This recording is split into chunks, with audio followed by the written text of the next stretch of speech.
everyone, to a Monorail Tales movie review. And we have the very much waited upon movie Lion King coming to theaters real soon. And of course, we have our favorite movie reviewer, Kim. Hey, Kim. Hey, thanks for having me. Yes.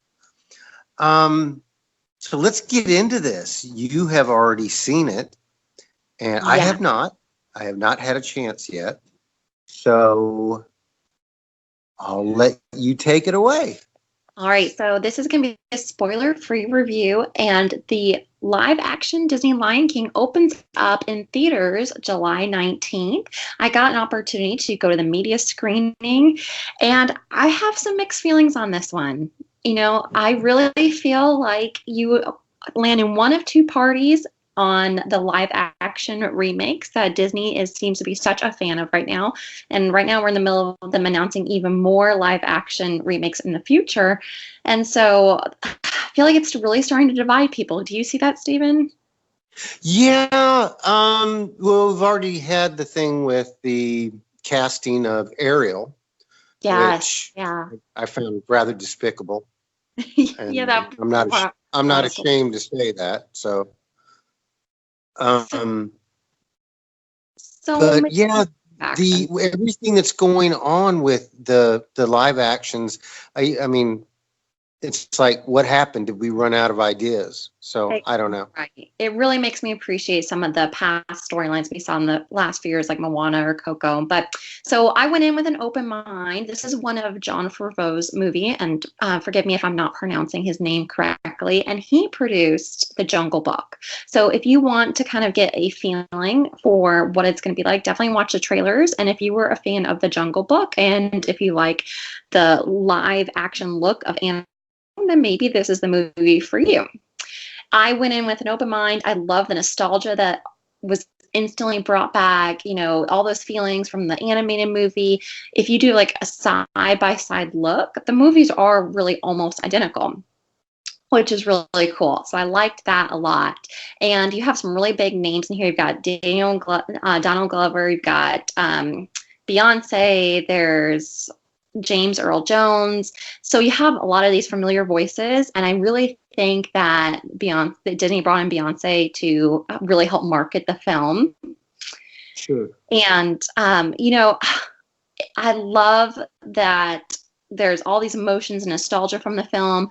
I just was feeling the CGI effects were great, and that was worth it. Definitely go see it on the biggest screen possible. But I really feel like it's hard to grab some of the emotions that you got from the animated movie through these CGI characters. So The Lion King is all about the visuals. So I found that to be the best part. I think it took a lot of talent for Disney to bring these animals to life and bring the story to life. However, if you look on Rotten Tomatoes already, you see that people already have some mixed reviews. It's not doing well, so we'll see how it progresses. But it's turned out rotten so far on Rotten Tomatoes, so we'll see how that progresses. Yeah, I saw that last night, and like I just said, ouch. I didn't. Of course, Yeah, and we always hate that with any of our own. We love our Disney so much. It's like, how dare you talk bad? right, and Aladdin didn't do so great with Rotten Tomatoes, and it went on to do great in the box office. So I'm really curious to see where everyone lands on The Lion King. It might Yeah. just be, I'm the millennial generation. I kind of grew up with The Lion King, and so I prefer the animated version. I loved live action Cinderella, live action Beauty and the Beast. I like bringing the princesses to life, but bringing the animated characters to life just seems, it didn't seem so great. My son is really excited for The Lion King. So if you have animal loving kids, this might be a great movie for them. You are definitely they don't know the whole Mufasa passing storyline. You might want to brace them for that a little bit because it is really heavy with the visuals.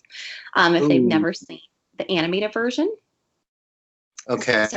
yeah, young kids, you might want to be prepared for that one. Pumbaa and Timon are hilarious. So many people are laughing at the antics and the wisecracking jokes. That was a nice touch. So Favreau's kept up with the animated version pretty much, just like they did with Beauty and the Beast. Yeah. As far as, keeping it to the same as the animated. Yeah, and you can look. I think IMDb did a side-by-side comparison, and you really can see that in the trailers that they're following pretty much the same storyline. So it's something that you're familiar with. It's going to bring back nostalgia.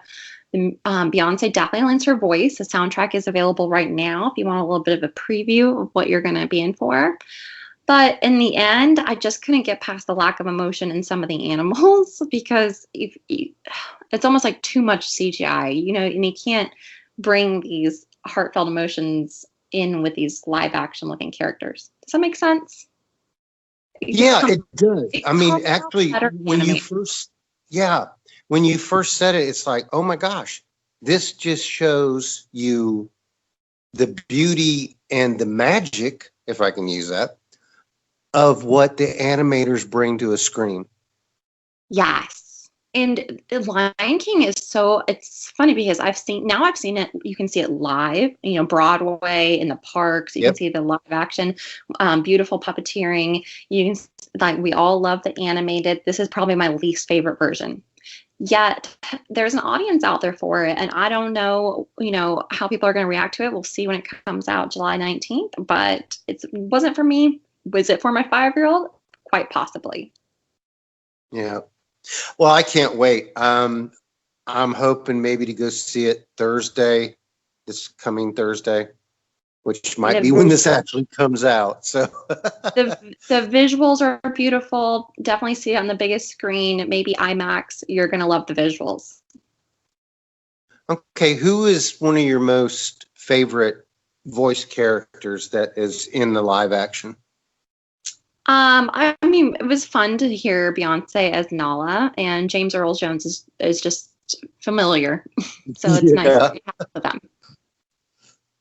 Okay. Any surprises that we need to look for, like at the end of the movie or anything like that? Do we need to stay? Nothing that you need to stay for, but definitely see it on a big screen, maybe even 3D. Might be a good one for 3D. Oh, really? Okay. I will try to look for that because I usually do the 3Ds if it's not too late. Yeah, they really nailed the visuals. All right, Kim, on a scale of 1 to 10, how did it rank with you? An 8. All right. That's great. I'm looking forward to it. Sorry, and my little one woke up. That's okay. That's okay. I've had cats in the background here, and so let's just call it a jungle. And that's awesome. And hope everybody enjoys the show. So thanks a lot. Thank you so much for having me.